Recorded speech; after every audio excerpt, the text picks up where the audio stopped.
샬롬, 사랑하는 우리 거스필드 가족 여러분, 2022년 3월 4일 금요일 아침입니다. 좋으신 우리 주님께서 오늘도 여러분과 함께 하시는 하루가 되기를 빕니다. 이 시간 우리가 함께 묵상할 말씀은 레위기 4장 1절에서 21절까지입니다. 제가 말씀을 읽겠습니다. 여호와께서 모세에게 말씀하여 이르시되 이스라엘 자손에게 말하여 이르라.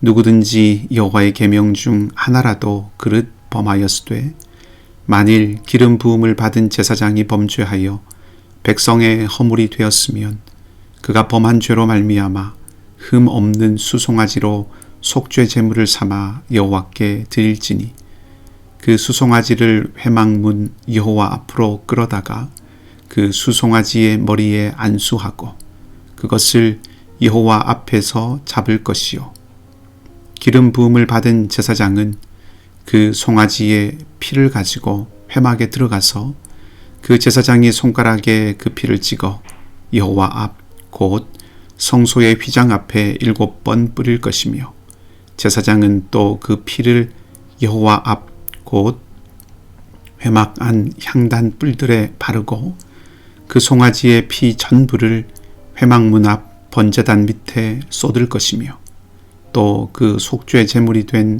수송아지의 모든 기름을 떼어낼지니 곧 내장에 덮인 기름과 내장에 붙은 모든 기름과 두 콩팥과 그 위의 기름 곧 허리 쪽에 있는 것과 간에 덮인 거풀을 콩팥과 함께 떼어내되 화목제 제물의 소액에서 떼어냄 같이 할 것이요 제사장은 그것을 번제단 위에서 불사를 것이며 그 수송아지의 가죽과 그 모든 고기와 그것의 머리와 정강이와 내장과 똥 곧 그 송아지의 전체를 진영 바깥 재 버리는 곳인 정결한 곳으로 가져다가 불로 나무 위에서 사르되 곧 재 버리는 곳에서 불사를 지니라.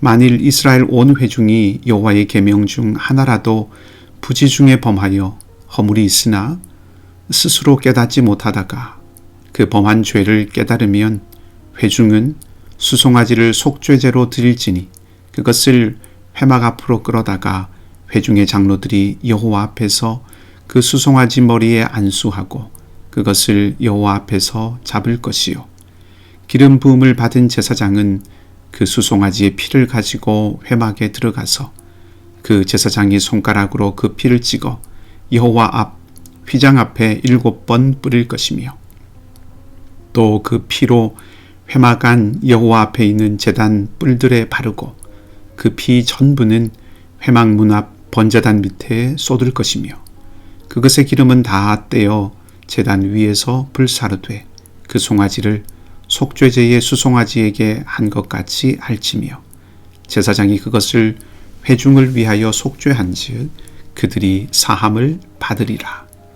그는 그 수송아지를 진영 밖으로 가져다가 첫 번 수송아지를 사람같이 불사를 지니 이는 회중의 속죄제니라. 아멘. 오늘부터 며칠 동안 속죄제에 대해서 살펴보게 되는데 오늘은 제사장의 속죄제와 이스라엘 온 회중의 속죄제에 대해서 내일은 족장의 속죄제와 평민의 속죄제에 대해서 말하고 그리고 모레는 가난한 사람들의 속죄제에 대해서 다루고 있습니다. 그리고 그 안에 절차가 조금씩 다릅니다. 먼저 오늘 본문에 나타난 내용을 살펴보면 제사장과 이스라엘 온 회중을 위한 속죄제 규례임을 알 수 있습니다. 이 둘은 거의 절차가 같습니다. 제사를 드리는 사람은 짐승을 회막으로 끌고 와서 제물의 머리에 안수하고 잡습니다. 이때 제사장의 속죄를 위해서는 제사장이, 회중의 속죄제를 위해서는 회중의 장로들이 그렇게 안수하죠. 그리고 제사장이 피를 가지고 성소에 들어가서 휘장 앞에서 7번 그 피를 뿌리고 성소 안 향단 뿔에 피를 바르고 남은 것은 번제단 아래에 쏟습니다.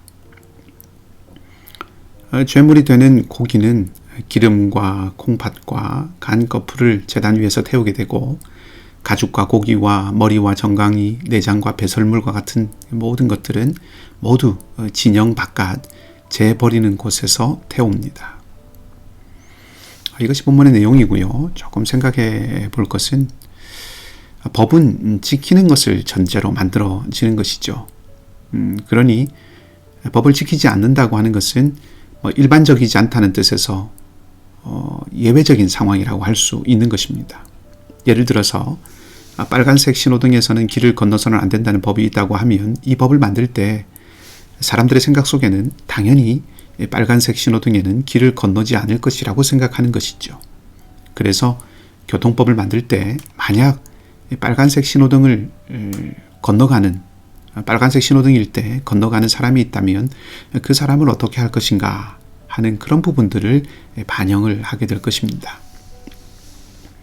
오늘 속죄제도 기본적으로 이런 시각을 가지고 생각해 볼 수 있습니다. 2절을 보면 여호와의 계명 중 그릇 범하였으되 라는 말이 나옵니다. 먼저 두 가지를 짚어드리고 싶습니다. 첫째는 계명이라는 이 말은 정확하게 말한다면 하지 말라고 한 것이라는 뜻입니다. 예전에 우리가 보던 한글 개역판 성경은 이 말을 금령이라는 말로 옮겼습니다. 금지 명령이라는 뜻입니다. 그것이 지금 번역보다 히브리어 본문에 조금 더 잘 맞다고 말씀드릴 수 있습니다. 두 번째는 그릇이라는 말인데 이것은 13절에 나오는 부지중에라는 말과 같은 말입니다. 부지중이라는 것은 알지 못하는 사이에 의도치 않게 이런 뜻이지요. 그러면 이 계명이란 말과 그릇이라는 말의 뜻을 조금 더 정확한 의미를 살려서 1절 말씀과 2절 말씀을 보면 이렇게 될 것입니다. 여호와께서 모세에게 말씀하여 이르시되 이스라엘 자손에게 말하여 이르라. 누구든지 여호와께서 하지 말라고 한 명령 중에서 하나라도 알지 못하는 사이에 지키지 못하게 되면 이런 의미가 될 것입니다. 말하자면 속죄제를 드려야 하는 상황에 대해서 의도치 않게 금지한 명령을 어기게 되었을 때라고 그렇게 말하고 있다는 것을 알 수가 있는 것이죠. 속죄제를 드리는 것이 자기도 모르는 사이에 죄를 지은 것에 대한 것이라면 그럼 고의적으로 죄를 지으면 어떻게 되는가? 그런 경우는 속죄제를 드릴 수 없는가? 라고 하는 질문을 해볼 수가 있는데 그래서 처음에 교통법규에 대한 말씀을 드린 겁니다. 레위기의 법을 따르는 사람들은 기본적으로 이스라엘 사람들이죠. 이스라엘은 하나님께서 주신 율법을 지키면서 사는 사람이라고 할 수 있습니다. 이것이 기본값입니다. 다 지키고 완벽하게 지킨다는 뜻이 아니라 이스라엘 사람이라면 율법을 지키며 살아가는 사람들이다 하는 말이지요. 일부러 고의성을 가지고 율법을 어기려고 드는 사람들이 아니라는 뜻입니다. 그러니까 당연히 모두가 율법을 지키려고 애쓰고 싸니까 혹시라도 실수로 법을 어겼을 때 그때는 어떻게 해야 하는가라고 하는 것을 이 속죄제가 다루고 있는 것입니다. 아까 신호등에 대한 말씀을 드린 것을 가만히 생각해 보시면 아마 이해가 될 것입니다. 참고로 오늘 본문에 나오지 않지만 민수기를 보면 그럼 의도를 가지고 율법을 어기면 어떻게 되느냐? 그 사람은 이스라엘 중에서 끊어지게 하라고 그렇게 말씀하셨습니다. 이렇게 생각하면 의도를 가지고 잘못을 한 사람은 당연히 책벌을 받게 되지만 의도를 가지지 않고 잘못을 한 사람들까지도 속죄제를 드리라고 하는 것은 하나님께서 죄에 대해서 매우 엄격하게 다루고 계시다는 것을 우리가 생각해 볼 수 있게 합니다. 그러면서 동시에 하나님께서 이렇게 죄를 엄격하게 다루시지만 부지 중에 실수한 사람이 죄를 짓고도 그것을 모르고 성소를 부정하게 할 수 있는 가능성이 있는데 만일 그렇게 되면 거룩하신 하나님 앞에 나올 수 없습니다. 때로는 경우에 따라서 죽임을 당할 수도 있겠지요. 근데 그런 사람이 회복될 수 있도록 길을 열어주고 있다는 그런 측면도 생각해 볼 수 있습니다. 그렇게 부지 중에 실수한 사람이 회복될 수 있도록 길을 열어주고 있다는 측면에서 속죄제는 또한 회복을 위한 하나님의 은혜라고 할 수도 있습니다.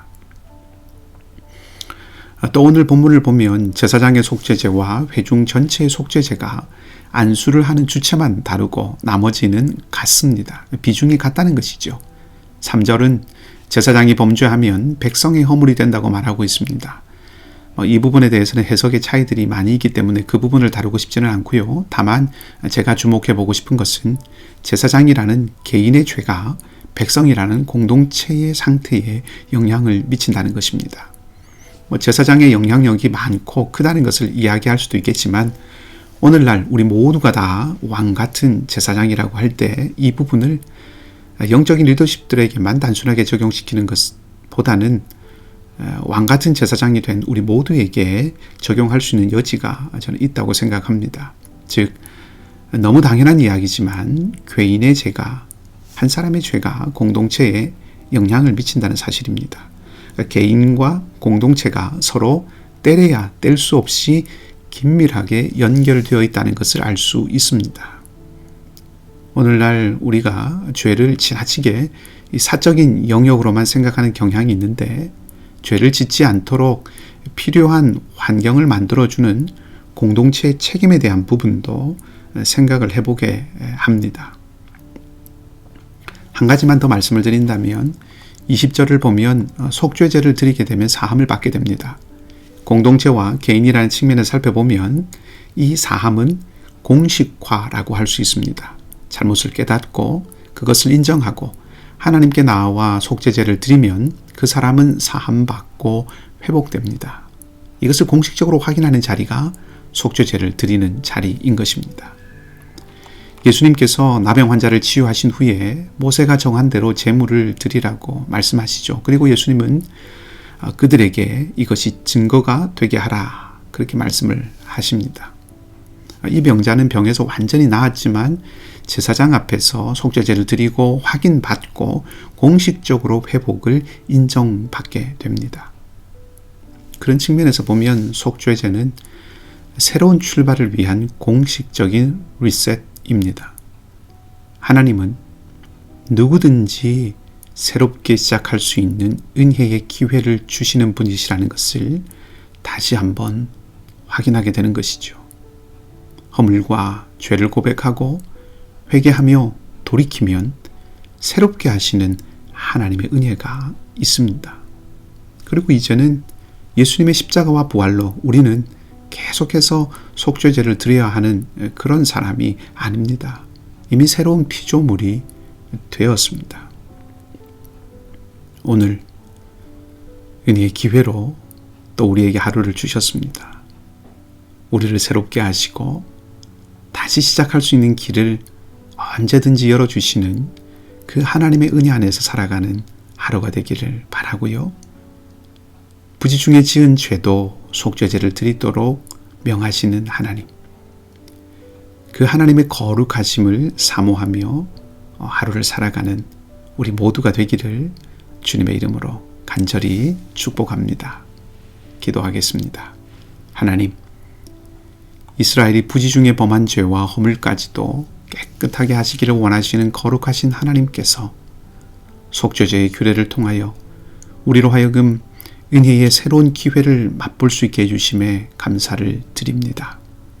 아버지 하나님, 이제는 단번에 영원을 위해서 죽으신 주님의 은혜로 새로운 피조물이 된 우리임을 기억하고 날마다 하나님의 거룩하심을 쫓아 살아갈 수 있도록 성령으로 함께하여 주시옵소서. 하나님, 우리 중에 연약한 교우들을 기억하여 주시고 삶의 질고와 어려움 가운데 있는 형제 자매들과 전쟁의 두려움과 고난 속에 있는 이들을 붙들어 주시고 선교사님들의 사역의 자리에 놀랍도록 함께 하시기를 원합니다. 오늘 하루의 삶도 온전히 주님께 맡겨 드리오니 주님께서 친히 인도하여 주시옵소서. 감사를 드리며 좋으신 주님 예수 그리스도 이름으로 기도하옵나이다. 아멘. 말씀을 기억하시고 기도하시기 바라고요. 오늘도 믿음으로 살아가는 복된 하루가 되시기를 소망합니다.